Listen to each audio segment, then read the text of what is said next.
Awesome. Welcome to Author News Weekly, the weekly news show by authors for authors. We read the news so you don't have to. Join our panel of best-selling authors each week as we take a deep dive into the publishing world, both indie and traditional.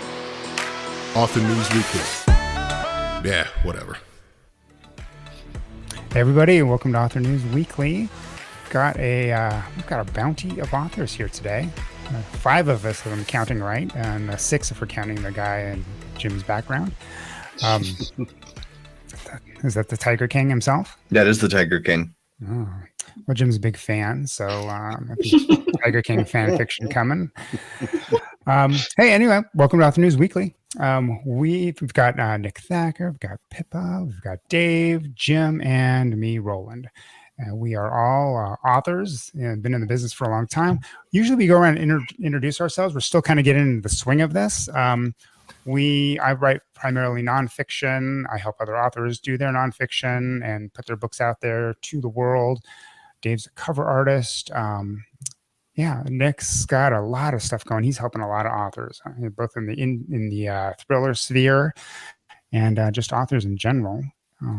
Pippa? 5 of authors. 5? 5? 5 of them. Multiple 5s of authors. Yeah, helping. Yeah. So many. That's great. And so let's dive right in. The first thing is we have all seen in the past all of these stories about how authors don't make enough. They can't even make enough. It's poverty wages, things like that. And as indie authors, we've always kind of rolled our eyes because not that we make a ton more money, not that all indie authors make a ton more money, but those stories are always just so disingenuous or ill-informed. So there's a new one. The people at Ally, the Alliance of Independent Authors, recently did a survey, and the results are in. And what do y'all think about it? Definitely shows why medians are more useful than averages. Talk about that. So the median income was a little over 12,000 and the average was over 80,000 because you have got some authors who are making absolute bank. So you'll want to go with the median, which is the literal middle of the set of numbers. So authors are really good at words, but they're not always good at math and statistics and things like that. Could you explain a little bit about? Yeah, I thought they were the same thing. I got to be honest. I felt that in the class. They were like, "What's the mean?" I was like, "What's the average?" And they're like, "What's the median?" I was like, "That's also the average." They're like, what about the minimum and maximum? I'm like, "That's the average." Actually, so mean is an average, and that's just all the numbers added up and divided by however many there are in the set. So if there's 100 authors polled, it'll be all of their incomes divided by 100. I think it's mean. They call it mean if it's just the average. Isn't that the average? Mean is average. Okay. Median is not. Median would be the 50th number in the set. And so that could be different. I own sophomore math now. So if you're looking at averages, usually there's a big skew because you can only make the lowest amount you can make is 0, and a lot of authors are earning 0 or up to 1K, but then 2 or 3 authors earning millions of dollars can wildly throw off the average, because you can just skew towards the top so much more. And so that's why medians are useful, or picking out outliers. But once you start picking and choosing your data, things get a little bit weird. So. Mm-hmm. Interesting. That is definitely good, because I have noticed that where like sometimes they'll show the average and I'm like, oh gosh, if everyone's making 80,000, the average is 80,000. Oh, that's pretty good. I should dive right in and just, but I'm not making 80,000 from my writing alone. Loser. Yep. I know. I'm making a lot more. I skewed the average up. That's right. I think it's interesting that it says 2,000 authors have surpassed $100,000 in royalties. That 2,000 number is interesting. That tells me that a lot of people in 20 books are lying. Talk about that. Talk about lying. Well, if you take a casual stroll through 20 books, it seems like there are tens of thousands of authors who are killing it out there. And I think a lot of them are not telling the truth. Maybe they're bad at adding, Jim. Maybe they don't understand the difference between mean and median of their own income. Do you see? They just saw the $80,000 average and were like, "That must be me." Yeah. What do you mean? You just blatantly see people lying about their income, or? Well, I just feel like I don't know. I don't spend a whole lot of time on the 20 Books website or 20 Books Facebook group anymore lately, but I feel like it used to be nothing but success posts. Oh, okay. So it's all on those. Now, yeah, I don't know if they're lying. I just think that the people with the success posts get so much more traction. So those are the ones you see. Because people are constantly posting things about like what kind of fish they are and stuff like that. And I think that has something to do with like how well you're doing from a revenue perspective, right? Mm-hmm. And people are saying, "Oh, I just made it to, I don't know, guppy or trout or whatever." And I think those are like the lower numbers. I see a lot more of that. But you sort of have to scroll down and see those things. They don't always just show up. So we could do some numbers. We could search number of posts with whatever the biggest fish is and down from there. Yeah, then you'll get blocked. Mm-hmm. Yeah. Dave? Yeah, I scanned over this and I've sort of colloquially or anecdotally seen the same thing that Jim's seen. I feel like, people are like, I just passed, $1 million this year and here's how I did it. I'm not going to tell you any real details. I'm just going to show you that, I went on TikTok and I did this and I did that and I made $1 million and the secret is right to market and, that kind of thing. But thinking back about it, I've seen quite a few where people are like, hey, I just made my first sale, or I'm at the end here, I'm drinking a celebratory drink or something like that. So these numbers were interesting to me too. I think that $12,749, $12,000 is probably way more accurate as far as what most authors are making. If the average income is 80,000, that's like I forgot who said it, Pippa maybe, or Nick. Some people are just making $1 million gazillion and it's skewing that average way up. So, but it's interesting to note because the publishing industry on the trad side wants to ignore all of that and say nobody, the ebooks are failing, they're going away, they're not going to sell, and that kind of thing. So it's nice to see a little bit of reward for our work.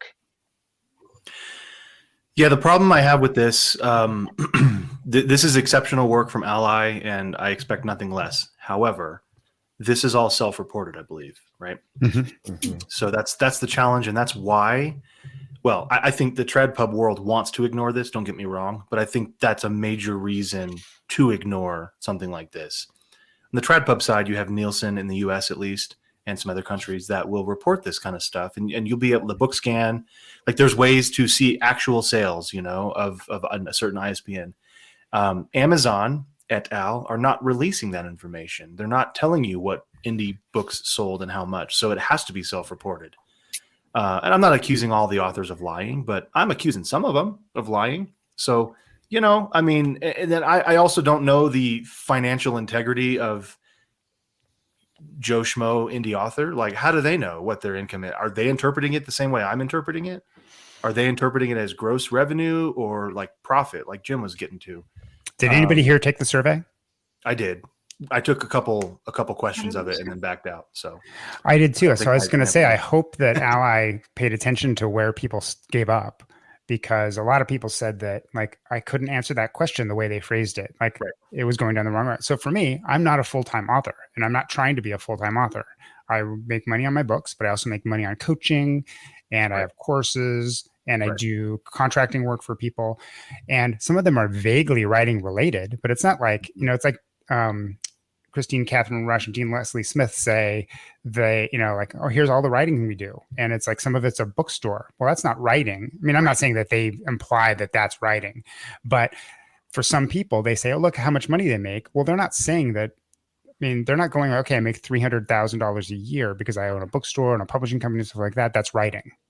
It's writing related. And when I got to the IRS, it may be, but you're exactly right. Like when it comes to a survey, we're trying to figure out how much you make from self-publishing directly, even adjacent efforts like doing a cover for someone else. I would allow that, but like you're exactly right. Like if you own a bookstore, well, I don't know that counts, man. Yeah. Well, and I think this is trying to get to the bottom of how much does an author make, or how much could an author make, right? So if somebody wants to come into this and says, hey, I want to be an author, I want to read this thing, like, oh, I can only make $12,000 a year. Like, I know it's not saying that specifically, but and there's people in there that say, oh, I also have courses for authors and I lumped that in, and I have, I train authors and I do marketing for authors. Like, is that lumped in? It wasn't super clear, and they didn't really differentiate that. So I kind of backed out. And also, like, there was a point, I don't even remember at what point I backed out, but it asked a question like, are you a full-time author or part-time author? And then like all your author related stuff, I'm like, I just can't answer that the way they phrased it. Yeah. So I gave up. And other people reported that the questions were too long and complicated and didn't ask a lot of the questions. Very difficult.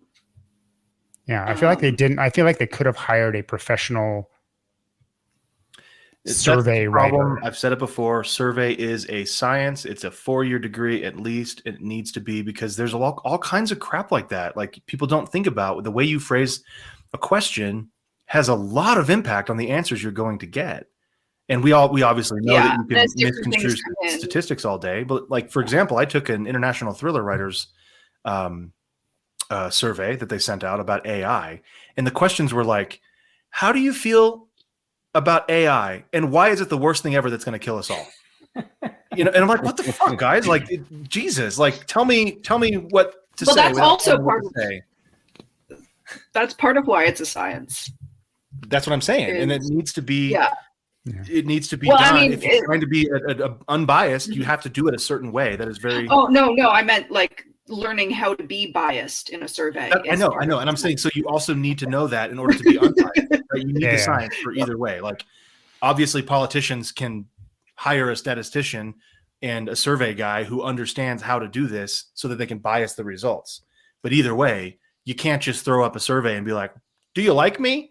and then send it to people on your mailing list who obviously already like you because they're on your mailing list, and then be like, 99% of people like me. It's not how that works.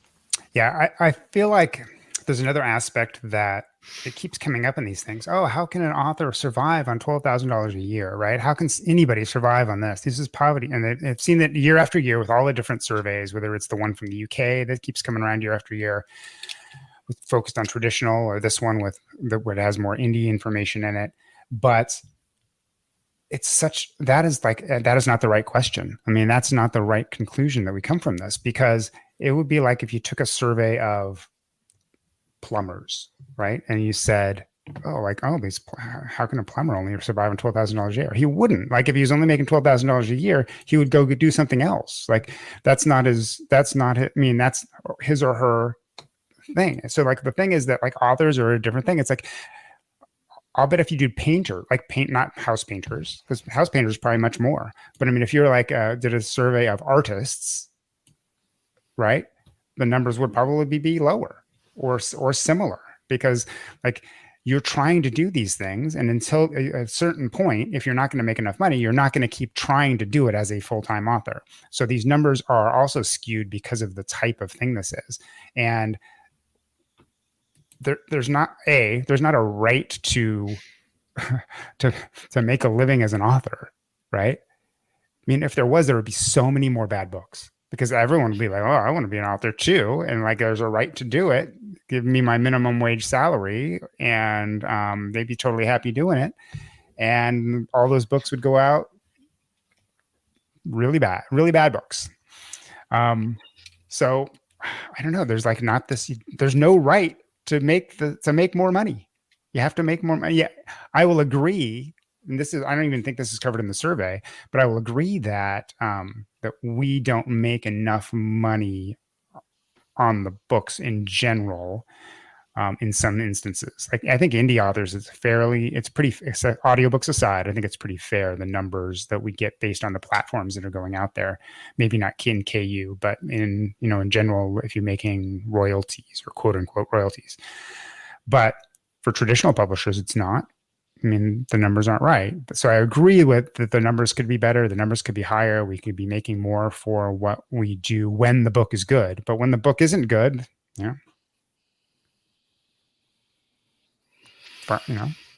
either make your book good, figure out how to market it, or do something else.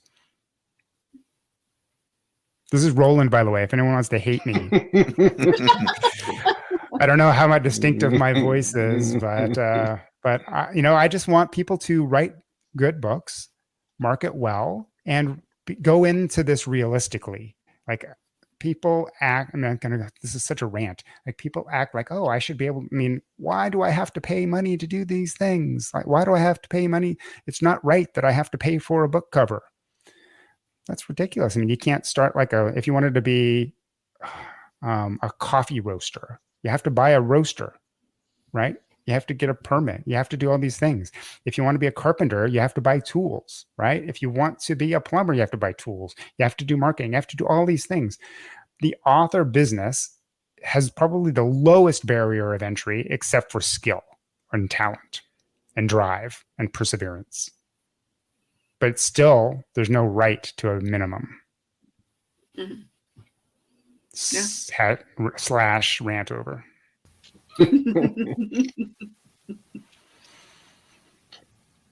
Man. I don't think we're going to top that rant. Roland's got to cool down. I know. Anyone else have anything? Any more? We're not allowed to say beat a dead horse anymore. That's not politically correct. But anyone want to do that? I don't think you should beat horses. No. That's my opinion. Surveys say that too many horses are beat. Yeah. All right. Well, that one's been ridden hard and put away wet. That's way more offensive than beating a dead horse. Oh, is it? Actually is, yeah. It's not nice to the horse to put it away wet. You're supposed to I think this hole is getting much deeper, and that may be offensive too. I don't know. Okay. Speaking of offensive, Nick, you had there's an interesting discussion going around Facebook the last couple of days, and about opinions on AI.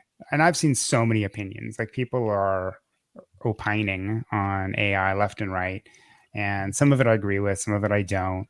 But the bottom line is that, in my opinion, it's coming one way or another. So you can't just stick your head in the sand, or you can. You can, but then everyone else is going to pass you by. Yeah. You have to acknowledge it. You have to, there's no legislation to take a pause. That's the funniest one that I saw. Yeah. So what are some of the things that you've seen that you disagree with? That I disagree with? Well, yeah, it's no fun to just agree with stuff. So what's the one you disagree with? I disagree with.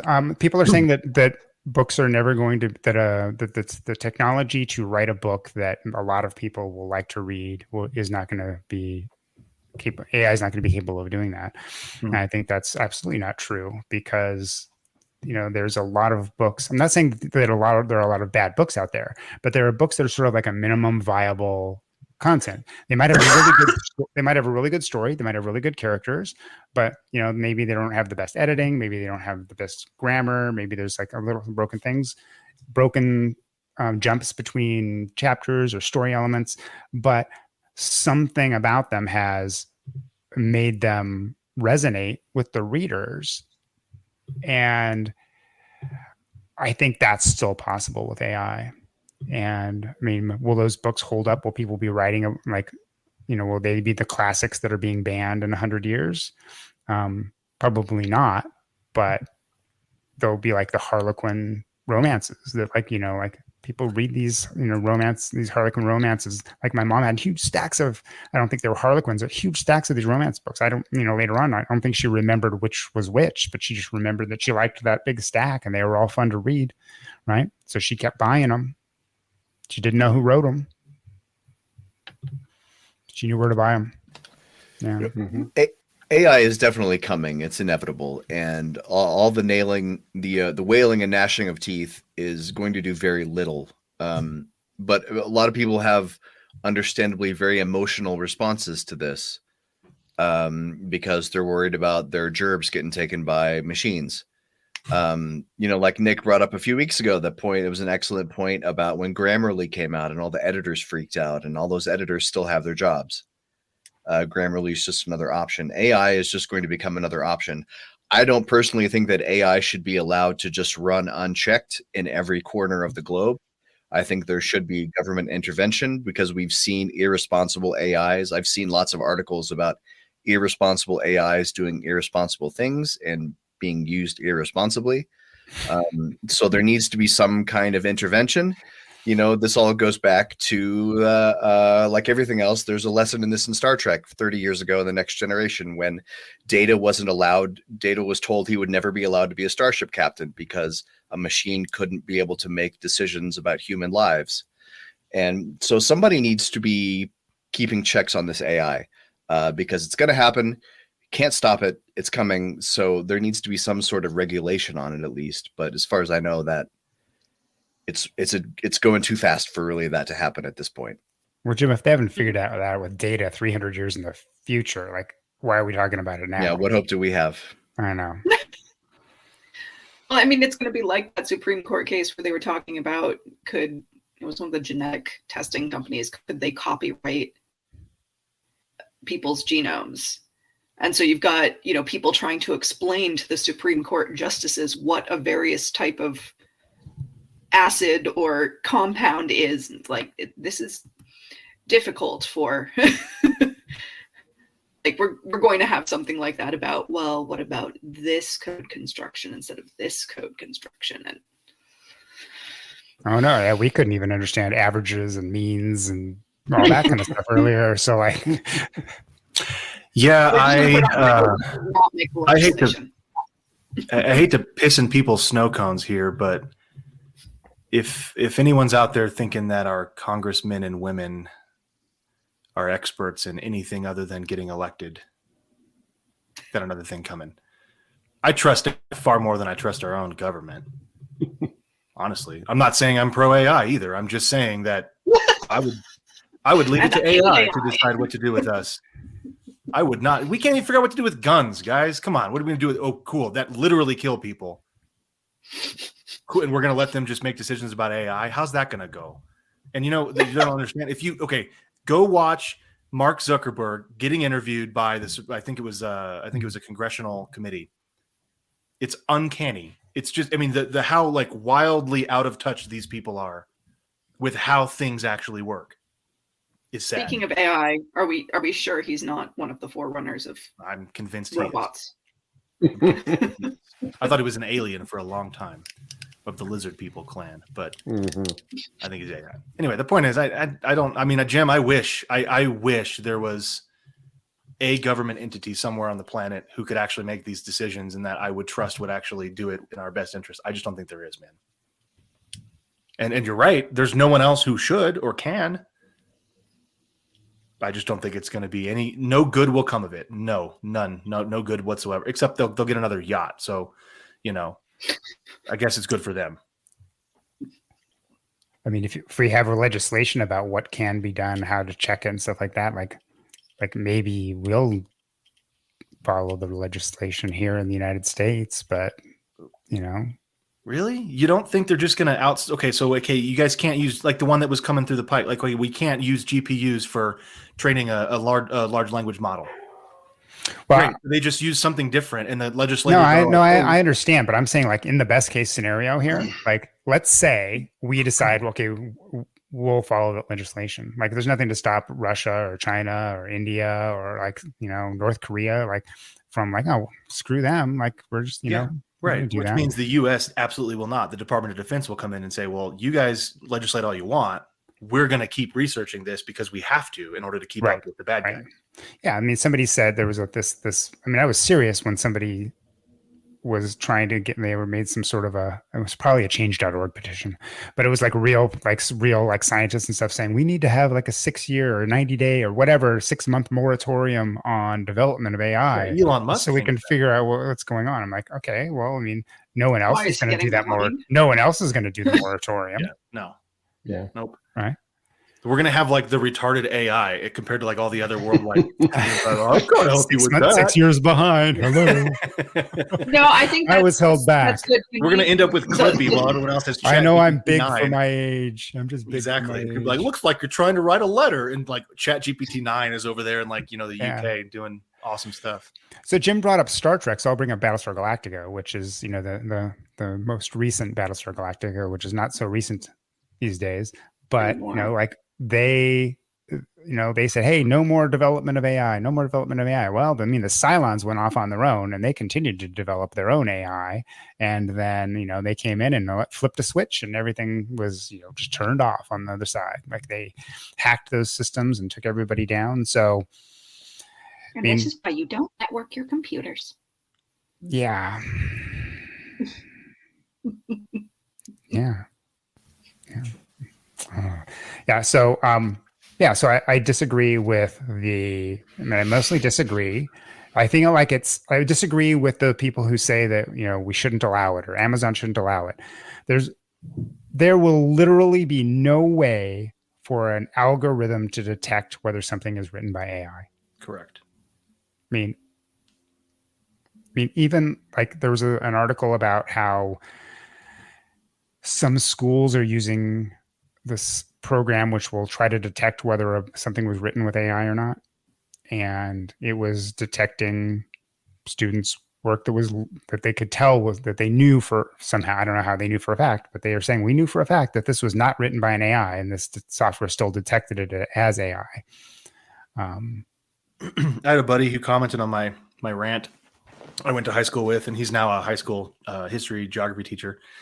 And unfortunately, and he was telling me how it's okay. We're going to have technology that can, check the essays and make sure that they're not written by AI.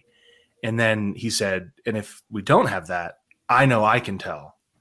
And I was like, oh my God, he's one of these guys that was going, well, I know I can tell. I'm really good at being able to tell.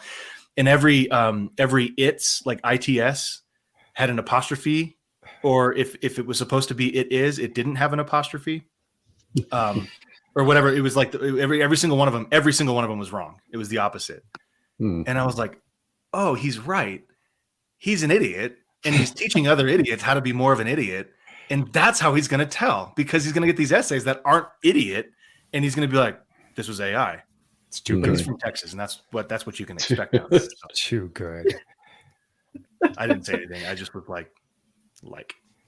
Well, I think our real problem. I'm sorry, Jim. Go ahead. Our real problem will be when the ex machina moment hits us, and the AI is in some sort of, robot physical form that we cannot tell is not a human being, and that fools us. That's the whole Turing test is, can a machine fool you into thinking that it's not a machine? And that's where we're borderline right now. You can tell it's a machine because it's on your computer and it's just text and things like that. But we're gonna go to another story here in a few minutes that's gonna touch on this. But it's interesting how right now it feels safer because it's just something we can put into the computer and we can turn it off. It's a box, right? Yeah, it's something that feels not real. It's not, they can't hurt us, and like you said, it's not networked. But what's going to happen when it, tricks you into turning on the network? So it's good. It's kind of scary. Man. It's kind of exciting, but it's the uncanny valley, right? Remember that? It's the whole idea of like the more like the closer to real humans things look, the creepier it gets. And I was like, I don't know, guys. Like I've seen some humans where I'm like, Mark Zuckerberg, for instance. I don't know. This is kind of, I'm Zuckerberg. having an uncanny valley moment right here, and I'm pretty sure you're human. But I think we're already there, man. It's like the human Turing test is. I think it's upon us. I think you're right. Mm-hmm. Yeah. And I mean, there are some things where like you cannot, so like somebody said, you just start using ChatGPT and just play around with it and see what you can do. So I said, write a bio for Roland Denzel. And it's a little bit embarrassing, but it said, Roland Denzel is not famous enough for me to know. So please tell me something about Roland. So all I said was Roland Denzel is a health coach. And it with no pause, well, it's a computer pause, I'm sure, but no pause to me, it immediately spat out a bio talking about podcasts that I'd been like immediately knew, like just based on saying Roland Denzel is a health coach. And it was a pretty good bio. Like, what would a non-famous health coach be? Oh, he'd probably do a bunch of podcasts. No, it talked about my books. And it knew, it put my titles of my books down. And so it knew my website, so like it immediately went out and got that information. That's correct. So I didn't realize that. So you weren't part of the corpus it was trained on, but it does know how to Google on its own. It does know how to search the internet now. Oh yeah. That's one really of the things that I've been using too. for, like when I'm setting a new urban fantasy book or something, I'll just say, what were the most popular surnames in this area in these years, and I'll go Google them, come back. Oh, that's a good use. And if it can make research quicker, that would be pretty cool. Yep. Not real research, but important, but like character name research, that kind of stuff. Yeah. Yeah. Interesting.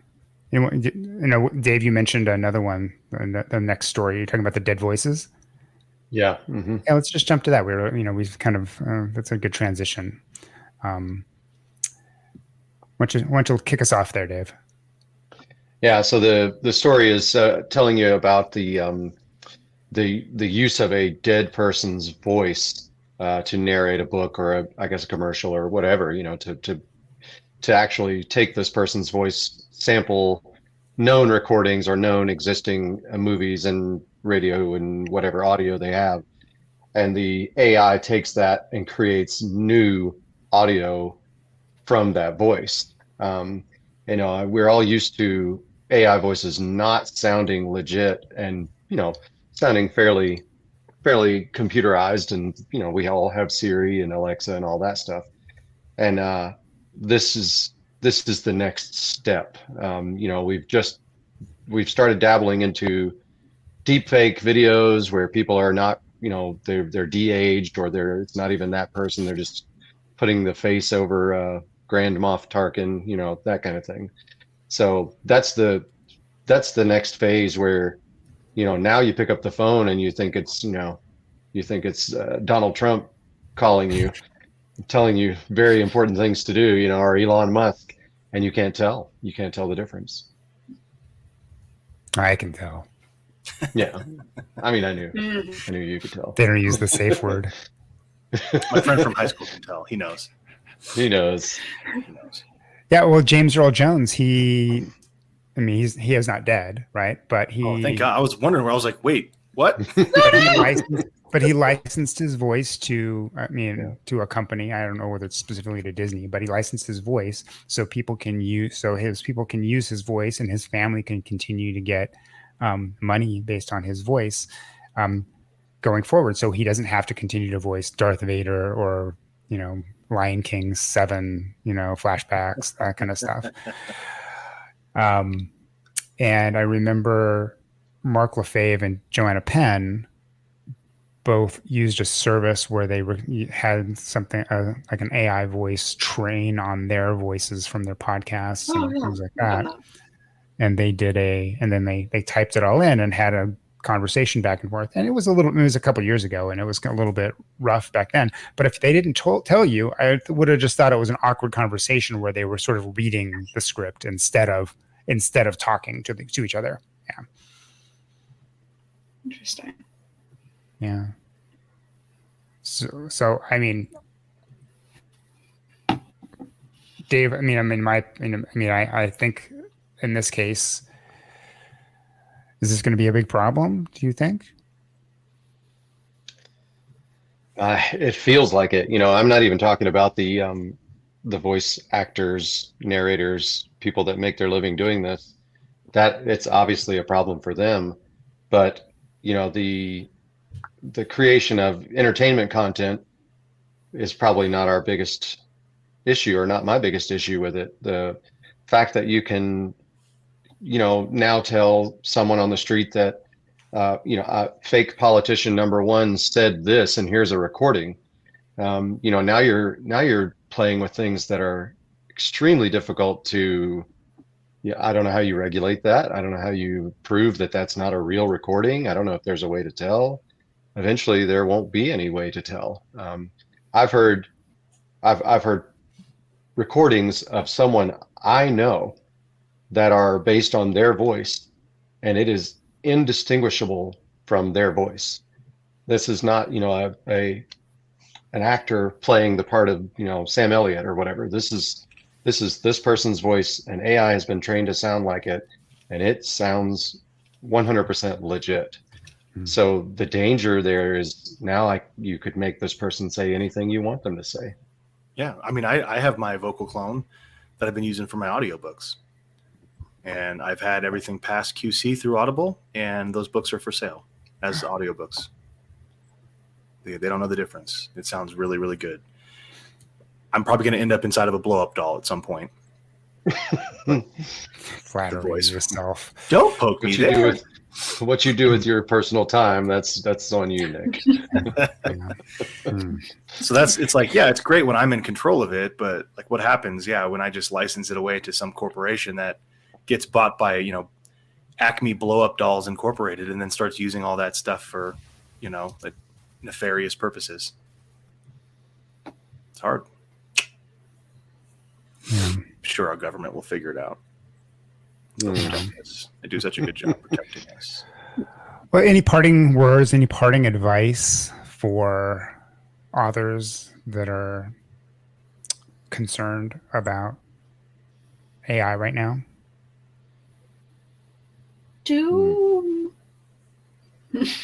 Never. Just be afraid. Always. Just panic. Now's a good time to panic. Run away. Run away. I mean, I've said this before, man. Like, I don't know what's going to happen. I'm not claiming to know, but you're going to get left behind if you're not using these tools. If you're okay with that, then that's fine. I'm not telling you that you have to use them. We all are.